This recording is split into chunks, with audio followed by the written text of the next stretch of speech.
Yo, what's happening? This is Late Night CJ, and I'm back at it once again. Now, today, I want to be serious for a minute because I want to talk to Miss Angel Reese. Sister Reese, I don't want you to think that I'm about to be like all the rest of the brothers that done came out and have just cooked you, slandered you, ran you through the mud. In no way am I gonna do any of that. But I do have to address certain things from our perspective and your perspective. Now, there's two things in particular that I've seen from your side.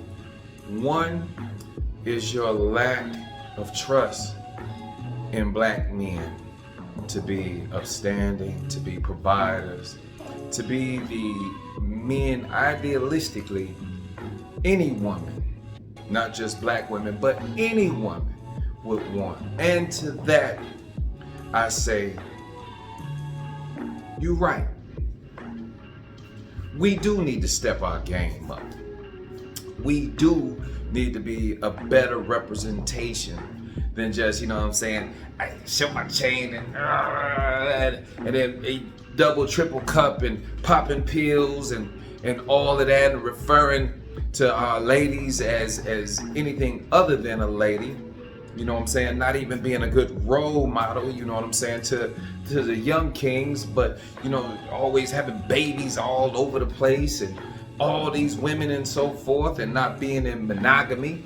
If that's your thing, you know, some people are poly. Me personally, I couldn't deal with that much sass and attitude on a daily basis. But that's neither here nor there. I'm addressing the fact that you have brought something to the table. And as a man, a real man, not a male, I will objectively accept your criticism. And I hope you will objectively accept mine. Now, a couple years back, when the world was going at you, Sister Reese, and you were brought to tears at that table, we all collectively was like, nah, violation. There's no way this young girl, because I think you might have been 18, 19, 20 at the most at the time. You were still to people like myself. You still had a lot of room to grow. You were still very young, inexperienced in how this world can be cruel. And so part of us was just like, no, we have to protect that. We have to stand in front of that as men and say, nah, this ain't how it's gonna happen. And then somewhere along the line, ma'am, you started feeling yourself. Instead of hollering at us about your criticisms, you went to social media and talk about how you don't see yourself dating any of us no more. Get your girl. Get your girl. Okay, we'll take that. We will take that. Then, all of a sudden, you got your podcast. I was like, okay, baby, she got motion. She trying to expand. She trying to be the next Oprah. Oprah with some sneakers on. All right, handle your candle. All right, I feel you. But this platform has now come into the she-woman man-haters club, in a sense, lightly.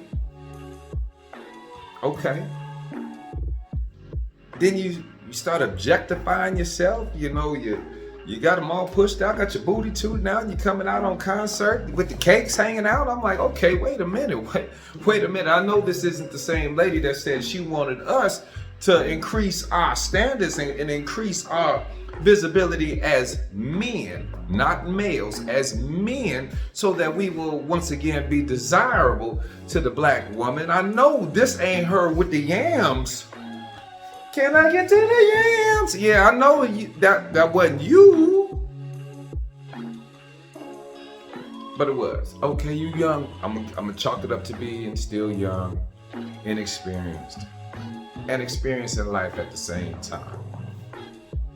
But Sister Reese, you said that you wanted to be a role model for the millions of young ladies that look like you. I agree. Just like I desire to be one role model. I don't have to be the role model, but one role model to maybe some of these young men and how to handle their business and be upstanding and respectful and mature and move in a way that is conducive to how we want to be looked at as a collective. But if you are going to criticize us and be analytical, so to speak, if I'm using that properly, then you must be receptive to it as well and realize that, baby, how you moving right now does not go with what you're asking for. If you understand what I'm talking about. Because in order for us to rise, we have to elevate our way of thinking. I came across this little saying. It said that the Great Wall of China first started with a brick. It actually started with a thought. So in order for us to build this great wall, this masterpiece, we have to elevate our way of thinking first. Now, what Mr. Charleston was talking about, that's him. That's what he does. What Shaq said about y'all playing in y'all drawers, that's him.